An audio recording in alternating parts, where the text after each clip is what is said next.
नमस्कार दोस्तों, स्वागत है आपका अपने YouTube channel learning with NJ muse पर। दोस्तों, आज की वीडियो में हम समान हिंदी के समास के बारे में बात करेंगे। इस वीडियो में समास से संबंधित जितने भी इम्पोर्टेंट क्वेश्चन हैं जो कि पिछले 8 वर्षों में सभी प्रकार के सरकारी एग्जाम में पूछे गए हैं, उन सभी को इस वीडियो में सम्मिलित किया गया है। ये क्वेश्चन वो हैं जो बार बार एग्जाम में रिपीट होते रहते हैं। तो इस वीडियो को पूरा देखिएगा ताकि कोई भी इम्पोर्टेंट क्वेश्चन जो समाज से रिलेटेड है आपसे छूटने ना पाए। समाज जो है हर एग्ज़ाम में लगभग 2 से 5 नंबर तक की आता है, तो इस वीडियो को देखते रहिए। चलिए शुरू करते हैं। पहला क्वेश्चन है, निम्नलिखित में से कौन सा शब्द बहुब्रीहि समास का उदाहरण है? तो दोस्तों इसका ऑप्शन होगा बी, दशानन। अब दशानन क्यों होगा तो जान लेते हैं। दशानन का अर्थ होता है 10 हैं आनंद, जिसके अर्थात रावण। यह बहुब्रीहि समास का उदाहरण है। इस समास में कोई भी पद प्रधान नहीं होता है, बल्कि दो पद मिलके एक नया अर्थ प्रकट करते हैं। त्रिभुज, नवरात्र एवं त्रिलोक द्विगु समास के उदाहरण हैं। जो बाकी ऑप्शन हैं वो किसके हैं? द्विगु समास के। तो जो आपका बहुब्रीहि समास होता है, इसमें दो पदों से मिलने पर एक नए शब्द का निर्माण होता है और उसका एक अलग अर्थ होता है, तो उसे क्या कहते हैं? बहुब्रीहि समास। नेक्स्ट है, चक्र, प्राणी, चंद्रभाल और सुलोचना में क्रमशः समास है। तो इसका आंसर होगा ऑप्शन नंबर सी, सभी क्या है? बहुब्रीहि समास है। चक्र प्राणी मतलब चक्र है प्राणी में जिसके, अर्थात विष्णु। विष्णु भगवान क्या करते हैं? चक्र धारण किए होते हैं। चंद्रभाल, चंद्रमा है भाल पर जिसके, अर्थात शिव। सुलोचना, सुंदर है लोचन जिसकी, मतलब स्त्री विशेष।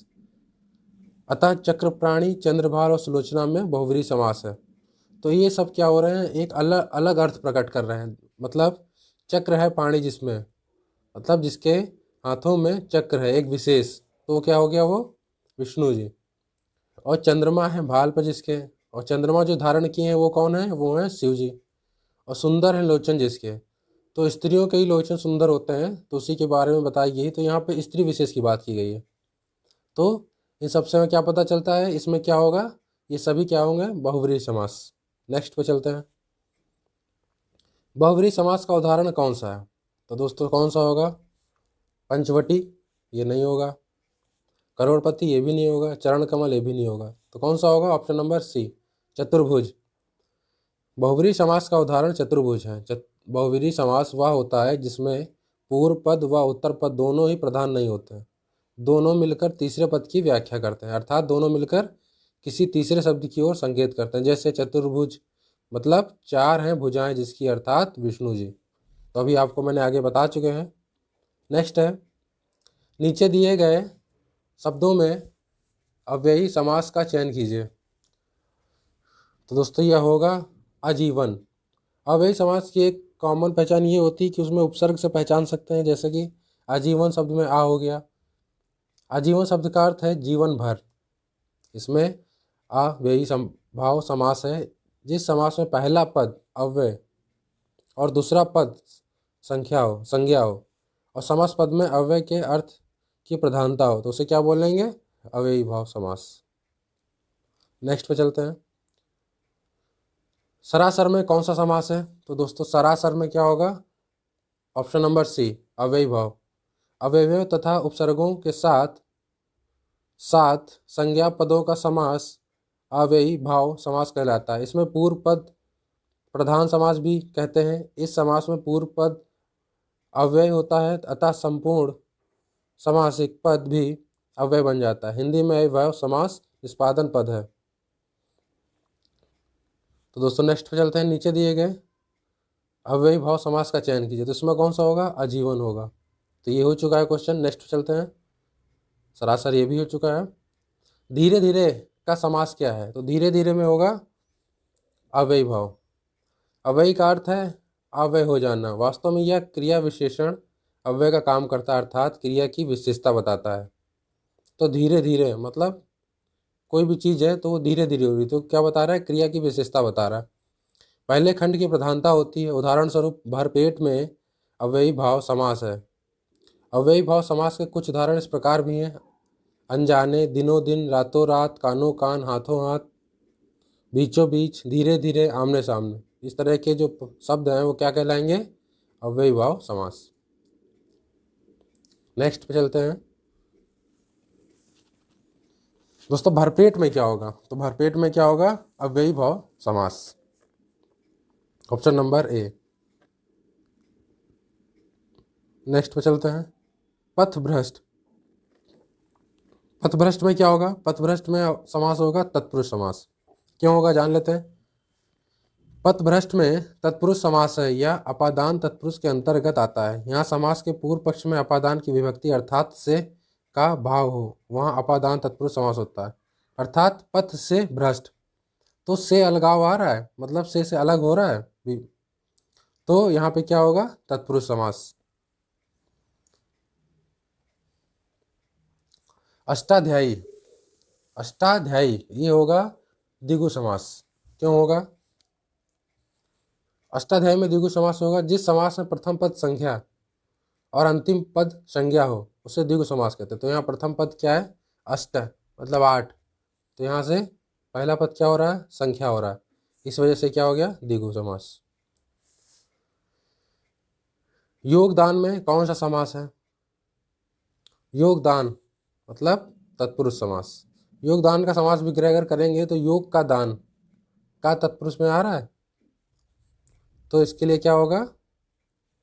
षष्ठी तत्पुरुष समास। नेक्स्ट पे चलते हैं। इस समास में पहला पद संख्यावाचक होता है, मतलब द्विगु समास। क्या होगा? द्विगु समास। इसका पहला पद क्या होगा? संख्यावाचक। द्विगु समास वह समास है जिसमें पूर्व पद संख्यावाचक विशेषण होता है। इसमें समूह या समाहार का ज्ञान होता है, जैसे सप्त सिंधु 7 सिंधुओं का समूह। तो इसमें पहला पद क्या हो रहा है? संख्या बता रहा है, तो इसलिए क्या होगा? ये द्विगु। जिस समास का पूर्व पद प्रधान हो उसे कौन सा समास कहते हैं? तो पूर्व पद प्रधान होता है तो उसमें कहते हैं अव्ययी भाव। इसकी डिफिनेशन जान लेते हैं। अव्ययी भाव समास अव्यय एवं संज्ञा के योग से बनता है और इसका क्रिया विशेषण के रूप में प्रयोग किया जाता है। इसमें प्रथम पद प्रधान होता है। इस समास पद का रूप किसी भी लिंग वचन आदि के कारण नहीं बदलता, जैसे प्रतिदिन मतलब प्रत्येक दिन। युद्ध में स्थिर रहने वाला किस समास का विग्रह है? तो ये होगा अलुक। Option number B. युद्ध में स्थिर रहने वाला अलुक तत्पुरुष समास का विग्रह पद है। जब तत्पुरुष समास में पूर्व पद की विभक्ति का लोप न हो उस समय अलुक तत्पुरुष समास होता है। नेक्स्ट है वचस्पाति। वचस्पति किस समास का समस्त पद है? तो दोस्तों ये होगा अलुक। नेक्स्ट पे चलते हैं। जिस समास का कोई पद प्रधान नहीं होता उसे क्या कहते हैं? उसे कहते हैं बहुब्री। इसमें दोनों पद प्रधान नहीं होते हैं, दो पद मिलकर एक नया शब्द बनाते हैं जिसका अलग अर्थ निकलता है। जैसे लंबोदर मतलब लंबा है उदर पेट अर्थात गणेश जी। चतुर्भुज 4 है जिसकी भुजाएं अर्थात विष्णु जी। पंकज पंख में पैदा हुआ जो अर्थात कमल। विशेषण और विशेष के योग से कौन सा समास बनता है? तो विशेषण और विशेष के योग से बनता है कर्मधारय। Option number C. विशेषण और विशेष के योग से कर्मधारय समास बनता है। इस समास का उत्तर पद प्रधान होता है तथा पूर्व पद व उत्तर पद में विशेषण और विशेष का संबंध होता है। जैसे चरण कमल मतलब कमल के समान चरण। चंद्रमुख चंद्र के समान मुख। महादेव वह देव जो महान है, मतलब देवों में महान। तो क्या होंगे? सब कर्मधारय के उदाहरण हैं। नेक्स्ट है पुजारी भगवान पीताम्बर की पूजा कर रहा है। यहाँ पीताम्बर पद समास है। पीताम्बर मतलब बहुब्री समास।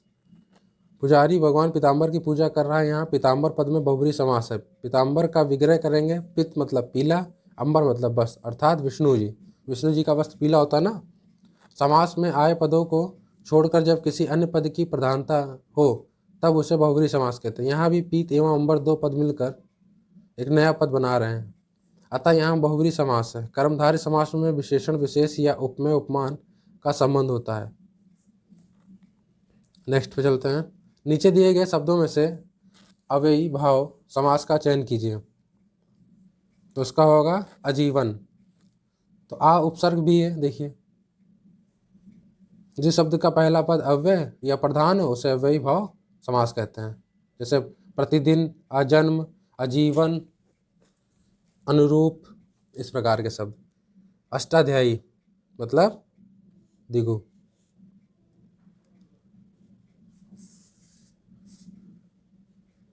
बहुब्रीहि समास का उदाहरण तो ये होगा चतुर्भुज। इस समास में कोई भी पद प्रधान नहीं होता, दोनों शब्द मिलकर एक नया अर्थ प्रकट करते हैं, जैसे चतुर्भुज अर्थात विष्णु जी। राजपुत्र में कौन सा समास होगा? तो ये होगा तत्पुरुष। इसको अलग करेंगे तो इसमें बोलेंगे राजा का पुत्र। विग्रह करने में क्या हो रहा है? राजा का पुत्र मतलब तत्पुरुष समास।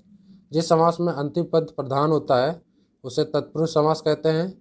सामान्यतः इसमें प्रथम पद विशेषण और दूसरा पद विशेष होता है तथा कर्ता व संबोधन को छोड़कर की विभक्ति प्रथम पद और दूसरे पद के बीच लुप्त होती है। जैसे राजा का पुत्र तो राजा का पुत्र, षष्ठी तत्पुरुष समास। रोगग्रस्त, रोगों से ग्रस्त, तो से यहाँ अलग हो रहा है, यहाँ का। नेक्स्ट पे चलते हैं। जिस समास का पूर्व पद प्रधान उसे क्या कहते हैं? उसे कहते हैं अव्ययी भाव समास। कौन सा शब्द बहुब्रीहि समास के अंतर्गत आता है? तो उसको बोलेंगे वीणा पाणी।